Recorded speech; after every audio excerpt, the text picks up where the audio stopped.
ہمت کرنے سے ہی ہے۔ سید احمد شہید رحمۃ اللہ علیہ جو اس صدی کے بہت بڑے بزرگ اور عالم ہیں، اللہ نے بڑا مقام اور مرتبہ عطا کیا ہے۔ سید شاہ عبدالعزیز محدث دہلوی رحمۃ اللہ علیہ کے پاس ان کے درس میں اور ان کی خانقاہ میں ان کے پاس رہتے ہیں ان کے بھتیجے شاہ اسماعیل شہید رحمۃ اللہ علیہ، جو شاہ عبدالعزیز محدث دہلوی رحمۃ اللہ علیہ کے بھتیجے اور شاہ ولی اللہ رحمۃ اللہ علیہ کے پوتے ہیں۔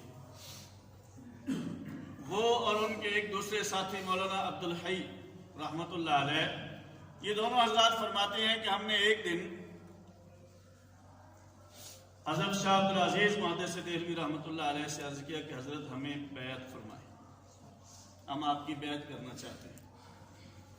حضرت نے فرمایا بھائی وہ سید احمد کی جا کر بیعت کرو۔ تو یہ دونوں حضرات فرماتے ہیں کہ ہم اکٹھے ہی رہتے تھے، ایک ہی کمرے کے اندر رہتے تھے، ایک ہی مدرسے میں پڑھتے تھے، وہ ہمارے ہم درس اور ہم سبق تھے، ہمارے کلاس فیلو تھے، ہم اکٹھے پڑھتے تھے، اکٹھے ہی رہتے تھے۔ اب حضرت نے فرمایا کہ آپ ان سے جا کر بیعت کرو، لیکن ہمارا دل اس بات پر مائل نہیں ہوا، دلی طور پر ہم راضی نہیں ہوئے کہ جا کر ان سے بیعت کریں۔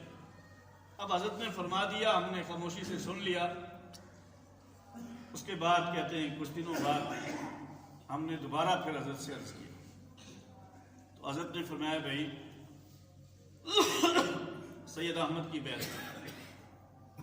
یاد رکھیں کہ اپنی اصلاح کے لیے، اپنے اندر نیک اعمال کی رغبت پیدا کرنے کے لیے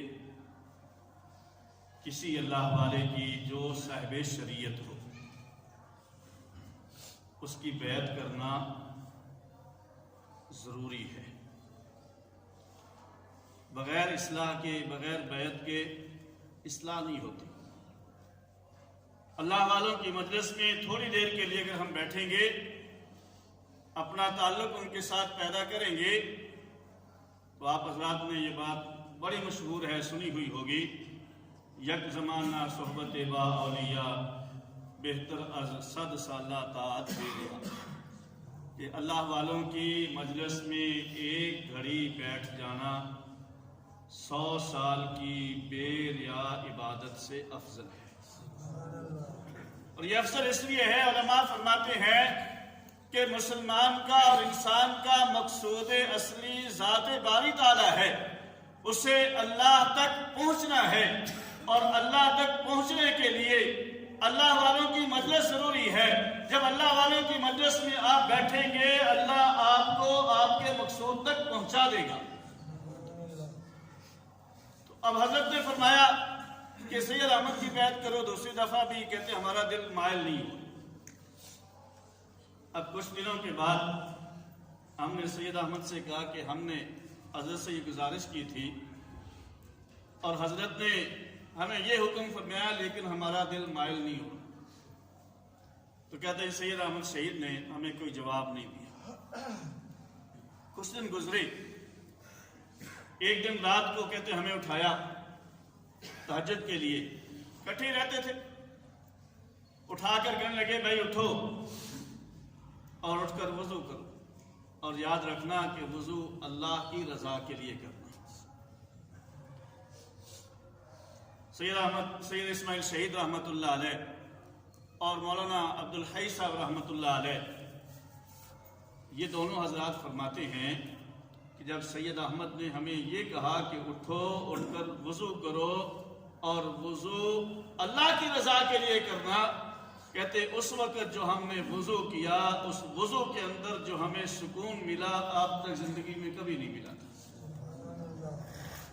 کہتے اس کے بعد پھر ہمیں کہا کہ نفل پڑھو، تہجد پڑھو، اور یاد رکھنا کہ اللہ کی رضا کے لیے پڑھو۔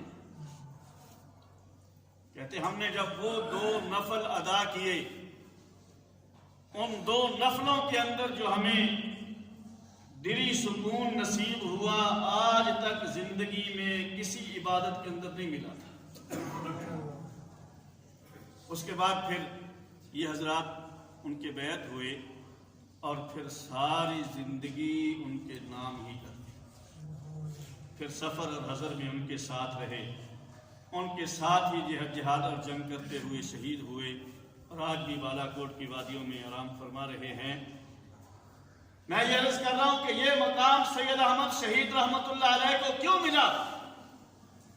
سید احمد شہید رحمت اللہ علیہ فرماتے ہیں کہ میں نے آج تک جو بھی عمل کیا ہے، کسی بھی عمل کو کرنے سے پہلے میں نے اس کو بے نیت نہیں کیا، بلکہ پہلے اپنی نیت کو دیکھا، بہلا، اپنی نیت کو درست کیا اور پھر اس کام کو سر انجام دیا۔ کسی کام کو میں نے غفلت سے نہیں دی کہ سر انجام دیا، اللہ نے یہ مقام عطا کیا۔